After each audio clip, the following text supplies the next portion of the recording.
ఈరోజు రాహుల్ గాంధీ గారు దేశంలో ఓట్ల చోరీ ద్వారా ఉన్న ఓట్లను తొలగించడం, లేని ఓట్లను చేర్పించడం, ఎక్కడెక్కడి రాష్ట్రాల వాళ్ళను ఎన్నికలున్న రాష్ట్రాలకు తీసుకొచ్చి దొంగ ఓట్ల ద్వారా, కుట్రల కుతంత్రాల ద్వారా మొన్న జరిగిన పార్లమెంటు ఎన్నికల్లో కేంద్ర ప్రభుత్వాన్ని ఏర్పాటు చేయడమే కాదు, మహారాష్ట్రలో పార్లమెంట్లో పూర్తిగా ఇండియా కూటమికి సంపూర్ణమైన మెజారిటీ వస్తే సరిగ్గా 5 నెలల తర్వాత శాసనసభ ఎన్నికలు జరిగితే మనం పూర్తిగా ఓడిపోవడం జరిగింది. ఎందుకు ఓడిపోయినామని విశ్లేషిస్తే 1 కోటి ఓట్లు మహారాష్ట్రలో కొత్తగా చేరినాయి 4 నెలల్లో. నేను అడుగుతున్నా, 4 నెలల్లో ఏ రాష్ట్రంలోనే ఏ దేశంలో అయినా 1 కోటి మంది పుట్టగలరా?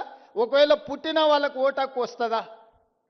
కానీ మహారాష్ట్రలో ఎన్నికల కమిషన్ 4 నెలల్లో 1 కోటి కొత్త ఓట్లను నమోదు చేసి ప్రజా అభిప్రాయాన్ని దెబ్బతీసి, ప్రజా అభిప్రాయాన్ని తుంగలో తొక్కి భారత రాజ్యాంగాన్ని అపహాస్యం పాలు చేసి, ఏ మహారాష్ట్ర నుంచి డాక్టర్ బాబాసాహెబ్ అంబేద్కర్ గారు వచ్చిండ్రో, ఏ డాక్టర్ బాబాసాహెబ్ అంబేద్కర్ గారు మనకు రాజ్యాంగాన్ని ఇచ్చిండ్రో, ఆ రాజ్యాంగాన్ని అపహాస్యం చేసుకుంటూ మహారాష్ట్రలో పార్లమెంట్ ఎన్నికల నుంచి అసెంబ్లీ ఎన్నికల లోపల 1 కోటి కొత్త ఓట్లు నమోదైనాయి. ఆ దొంగ ఓట్లే మహారాష్ట్రలో బీజేపీ ప్రభుత్వాన్ని అధికారంలోకి తీసుకొచ్చినాయి.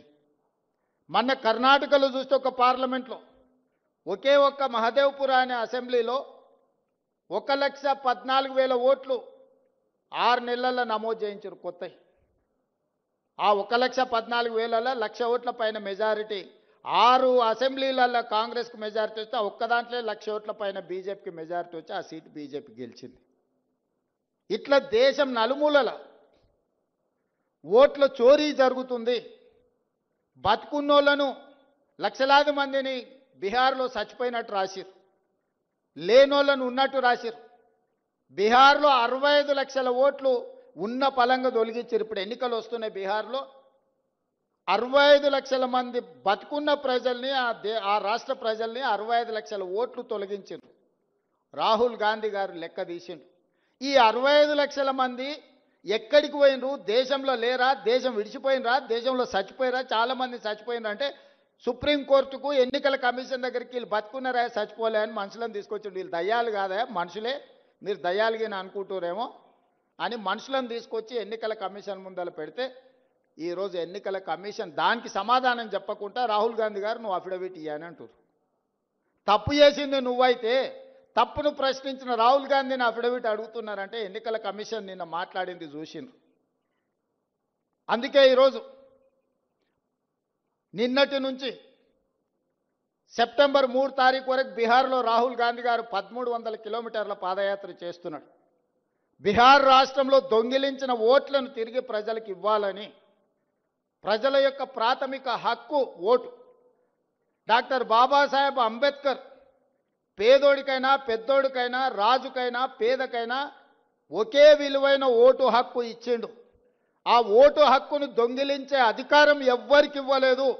ఆ ఓటు హక్కును దొంగిలించడానికి ఎవ్వరు ప్రయత్నం చేసినా వాళ్ళు ఊచలు లెక్క పెట్టాల్సిందే అని రాహుల్ గాంధీ గారు చెప్పిండ్రు.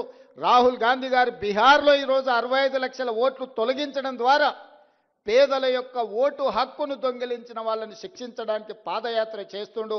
తొందరలోనే నేను, మా పిసిసి అధ్యక్షుడు డిప్యూటీ సీఎం గారు అక్కడికి వెళ్ళి వారికి మద్దతు పలుకుతాం.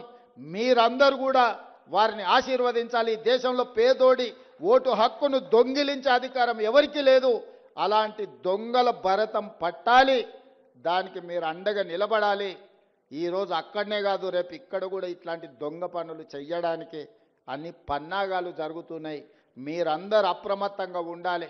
మీరు వెళ్ళిన తర్వాత గ్రామాలలో మీరు మీ కుటుంబ సభ్యుల ఓట్లు ఉన్నాయా లేవా ఒకసారి పరిశీలించుకోండి. ఖచ్చితంగా వాళ్ళకి వ్యతిరేకంగా ఓటేస్తారంటే ఓట్లు తొలగిస్తారు. పక్క రాష్ట్రాల నుంచి జనాలను తీసుకొచ్చి దొంగ ఓట్లు నమోదు చేస్తారు. ఈ రకంగా ప్రజాస్వామ్యాన్నే పరిహసింపజేసే విధంగా ఈరోజు పాలకులు వ్యవహరిస్తున్నారు. అలాంటి వాళ్లకు గుణపాఠం చెప్పడానికి ఈరోజు బీహార్లో పాదయాత్ర చేస్తున్న రాహుల్ గాంధీ గారికి తెలంగాణ రాష్ట్రం తరఫున బహుజనుల కోసం పోరాటం చేసిన సర్దార్ సర్వాయి పాపన్న గౌడ్ సాక్షిగా మనందరం రాహుల్ గాంధీ గారికి అండగా నిలబడదాం. పేదల ఓటు హక్కును కాపాడదాం.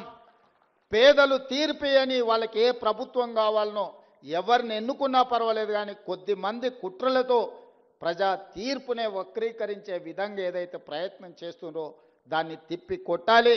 మీ